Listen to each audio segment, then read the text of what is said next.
Hey guys, welcome back to the studio. This week is going to be a little quicker than some of the more recent lessons we've done. Today, I'm going to be showing you a bit about my approach to comping. And more specifically, I'll be teaching you guys how I use voice leading to connect chord changes in a way that sounds more smooth and organic.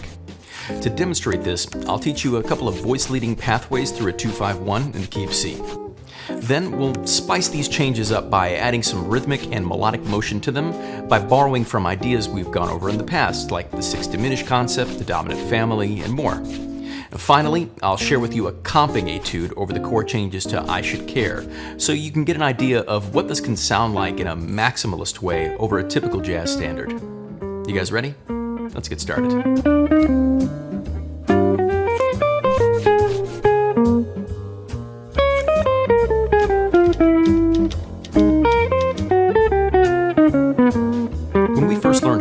Jazz chords, it can feel really comfortable to stay inside those same chord grips and just search for different rhythmic options to play them with. Now that's a solid approach, but it can often miss a lot of the juicier sounds that a more voice-leading centric approach to comping can give you. In these examples, I'm going to show you some options for chord voicings that I really like for playing 2-5-1. Each of these moves is focused on the voice leading of the melodic line that the top note of each chord creates. Let's take a listen to how the first one sounds, and then we'll break it down together.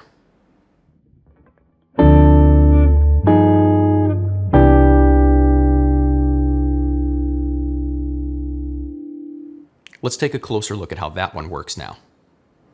In this first example, we start out with a root position F6 to stand in for a D minor 7 chord. Then over G7, I played this A flat minor 6 to give me the sound of a G7 flat 13 flat 9 chord. The top notes of this chord really want to pull downwards, so to resolve things, I decided to go for this G6 voicing for C major 7 to give me the sound of a C major 9. Take a listen to what the next example sounds like, and then we'll break it down together.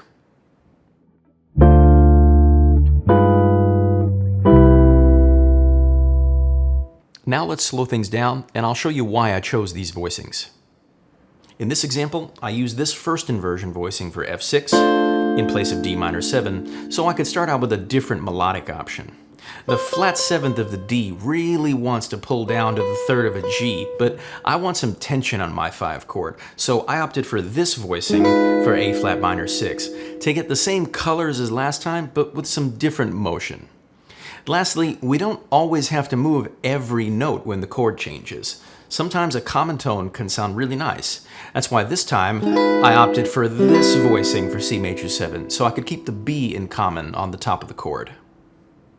Depending on the tempo of the tune you're playing half notes and whole notes like this might be a perfectly fine strategy.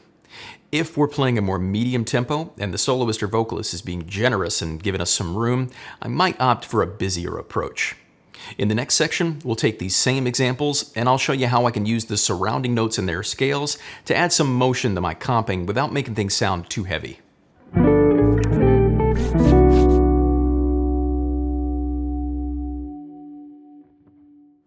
To comp the way that myself and a lot of other players like to, you should really spend some time practicing hybrid picking so that you can reliably make melodic moves happen with your middle and ring finger while playing the rest of the chord with the pick. In these next examples, we're going to use the voice leading structures that we went over in the previous section and add some motion to them, both rhythmically and harmonically, to make things sound a little more lively. Check out how the first one sounds now, and then we'll break it down together.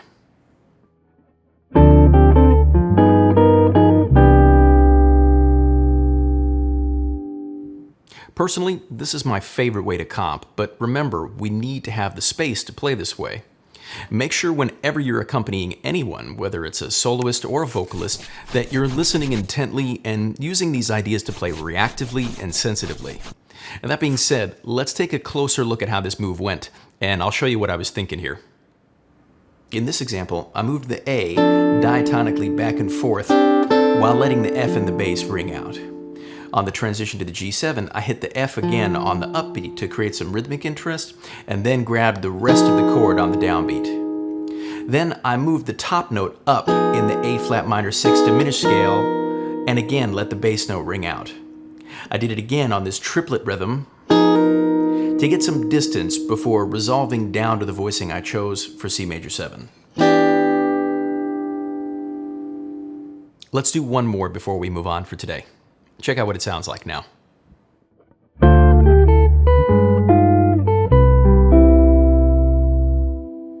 Let's slow that down and I'll show you how it works in depth. This time I played a few more single notes than the last one. Starting out with F6 in first inversion, I dropped the melody note down to a G, went up to an A, and again, all this stuff is coming from the scale that this F6 chord exists in. And a common strategy that I like to use is to hit the top note of the chord that I'm resolving to.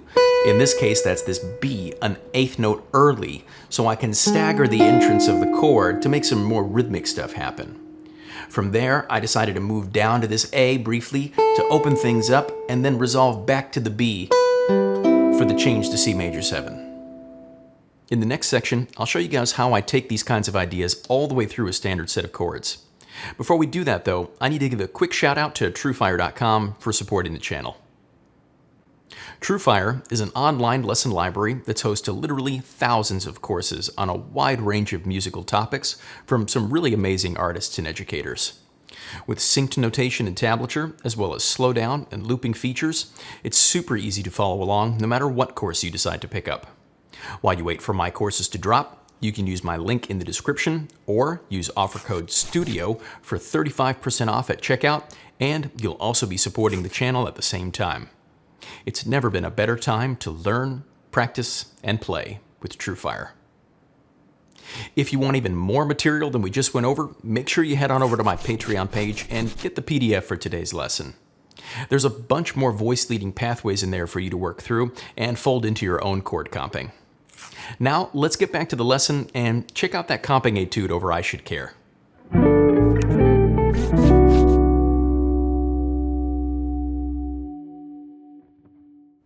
Like I mentioned earlier, good comping isn't just about throwing every trick you know out there. It's about reacting to the soloist or vocalist and playing things that are supportive of the melody. This is a tricky thing to practice if you're in the practice room by yourself. That's why I think it's really valuable to work out and explore different movements like you'll find in this etude.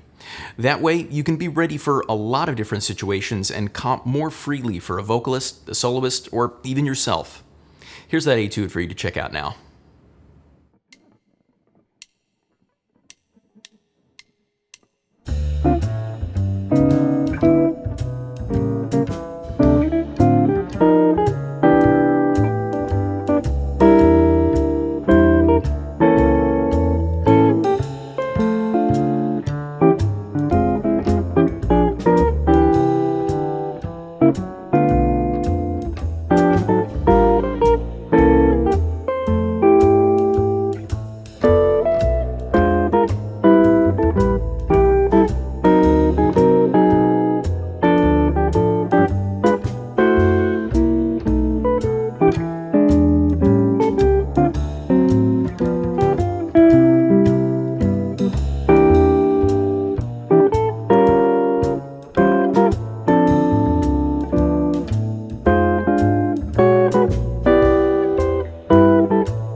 Thanks for sticking around to the end of this week's video.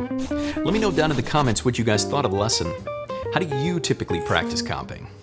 I heard Peter Bernstein once say that for every chorus that you practice soloing on, you should practice even more comping. As rhythm section members, I think it's super important to remember that, and it's always stuck with me. As always, if you did find today's lesson helpful, make sure you give the video a like, subscribe to the channel if you haven't already, and hit that bell for notifications too. If you want to access the PDF for today's lesson, you can grab that, along with the whole back catalog for all the videos on my channel, for as little as $10 a month over at my Patreon page, or by just hitting the join button right here on YouTube. A special thanks goes out to Ron Maestas and John Mikhail Roy for being studio fans. I really appreciate the support. An extra special thanks is due to these studio members for their support as well. PH, David Zuckerbraun, Patrick Caron, Max Irwin, Everton Armstrong, Stephen Schwartz, Aaron Walters, Stephen Prager, Louis Rosen, Artie Sanchez, Zé Soares, Michael LeBroy, Carl Jackson, David Wortman, Aldo Fonseca, Jesse Cable, Tyler Koserek, Ron Askew, Sergei Shlepakov, JCH, Milandi Kaiser, Justin Fisher, Terry Rosenberg, Tan Sang Ho, Apollos Jolivert, Zalkai Zoltan, Stephen White, Jason Paul Dubois, Michael M., Rolly Zill, Nikita Shkachkov, Severus Guo, and Sean Lepore. An extra special shout out to Jazz Luminaire patrons Bill Jacob and Vibhav Babadi. Thank you guys all so much for your continued support. I'm David Shore, and thanks again for hanging with me at the studio today. I'll see you guys next time.